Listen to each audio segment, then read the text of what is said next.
okay, this was the really big story over the weekend, and this gets to the heart of almost everything that is wrong with society right now, and that's why we had to cover it. So Kyrsten Sinema is a Democratic senator from Arizona. I would say she's one of the last sort of remotely moderate Democrats. There aren't many. Yes, I know your uncle is one, and there's a couple that you're friends with every now and again. But in terms of influential, moderate, old school liberal Democrats, I would say Bill Maher, for whatever my frustrations are with Bill Maher, he's one. There's a few of these people left. Sinema actually in many ways is a progressive, but all she's doing in this case is saying that she will not vote for this $3.5 trillion spending bill, okay? And Joe Manchin is doing the exact same thing.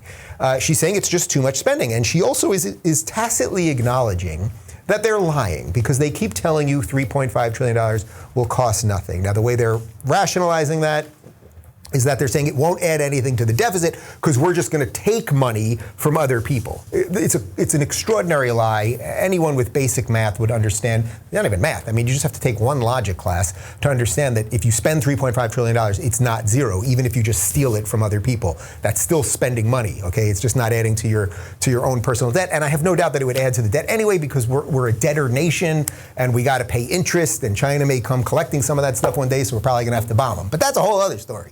Anyway, Kyrsten Sinema is taking what I believe is a principled position, saying this bill is just way too much in spending. By the way, Joe Manchin, who I said is the other Democrat that is not going for this thing, he posted publicly a letter that he had sent to Chuck Schumer, I think about 2 months ago, where he said, basically, Chuck, I'm not going to sign on to anything more than $1.5 trillion. Now this thing's $3.5 trillion, and I get it. They just make up the numbers. It's all nonsensical. But it's not as if Manchin is suddenly doing something that people didn't expect him to do. And Sinema was thought of as not sort of like the perfect crazy leftist that was always going to go on the party line. Anyway, she was chased into a bathroom. I believe this is at the Arizona Capitol. Am I right? At the University of Arizona State. She was chased into a bathroom by several activists. We'll tell you more about the activists in just a sec. Okay, I'll be back. So then we want to talk to you real quick. Can we talk to you real quick? Hi, actually, I am heading out. Right now is a real moment that our people need in order for us to be able to talk about what's really happening. We need a Build Back Better plan right now. We knocked on doors. We need solutions. The Build Back Better plan has the solutions that we need. We knocked on doors for you to get you elected, and just how we got you elected, we can get you out of office if you don't support what you promised us. We need 7 million citizenship for 7 million. We need the Build Back Better plan right now. My name is Blanca. I was brought here to the United States when I was 3 years old. And in 2010, my grandparents both got deported because of SB 1070. And I'm here because I definitely believe that we need a pathway to citizenship. My grandfather passed away 2 weeks ago, and I was not able to go to Mexico and visit him because there is no pathway to citizenship. And if we have the opportunity to pass it right now, then we need to do it because there's millions of undocumented people just like me who share the same story or even worse things that happen to them because of SB 1070 and because of anti-immigrant legislation. And this is the opportunity to pass it right now, and we need to hold you accountable to what you told us, what you promised us that you were going to pass when we knocked on doors for you. It's not right. I'm a survivor of human trafficking, and it's because of the lack of worker protections that we don't have in the gig economy. I need you to stand by workers. Lots of people who are like. Okay, so let's just be clear about something here. The girl who's doing most of the talking there, that they, once they followed Sinema into the bathroom, she's an undocumented immigrant. That's what she says herself. She's an illegal immigrant. So she is here illegally. She is basically stalking a sitting member of the Senate in the bathroom, demanding that she does what she wants to do. We helped you get in, and now you got to do what we want you to do. I mean, I don't want to make this about that girl, but it's like, why is she here now? right? Like if you're undocumented, and we know you're undocumented, I'm really not like some crazy immigration hawk either. I believe, especially for young people that were brought here, if they're, functioning, productive members of society that aren't involved in crime and everything else, we should have that pathway to citizenship. And again, it's one of those things, much like I often talk about with abortion, where if we were in a sane society, we could talk about the marginal cases, we could talk about the common ground. But basically, you have an undocumented immigrant busting into a bathroom with a couple other people.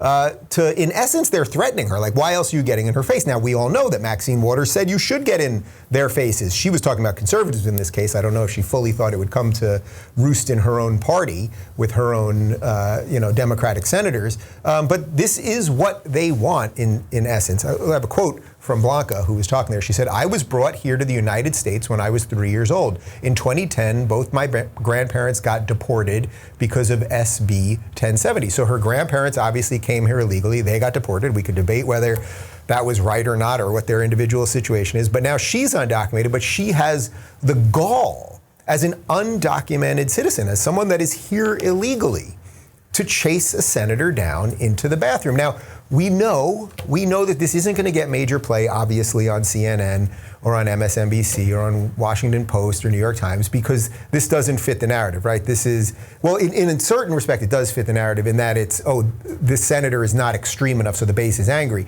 But then it would have, if they did cover it truly and honestly, they would have to uncover the real issues here of why are undocumented people harassing senators. But let's be very clear about something, which is that if these were a bunch of Trump supporters or conservatives or anti-abortion activists or anything else remotely thought of as crazy right, which is everything except loony left, we know that these people would be arrested, that we would be arresting family members, they would be breaking into houses and looking for documents and everything else. But this is what they have wrought. Now, even more fascinating than all of this is that Joe Biden was asked about this incident this morning, asked about whether, you can just follow senators into the bathroom and start yelling at them. Here's what Joe said. Mr. President, you're talking about how you have 48 Democratic votes right now. The other two have been pressured over the weekend by activists. Joe Manchin had people on kayaks show up to his boat to yell at him. Senator Sinema last night was chased into a restroom. Do you think that those tactics are crossing a line? I don't think they're appropriate tactics, but it happens to everybody.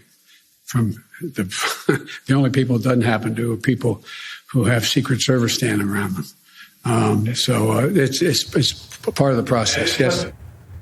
It's part of the process. That's the part where he said the honest thing. It's part of the process, meaning, if you harass people that don't agree with me, it's part of the process. Yeah, we've got Secret Service, so you usually can't get to us.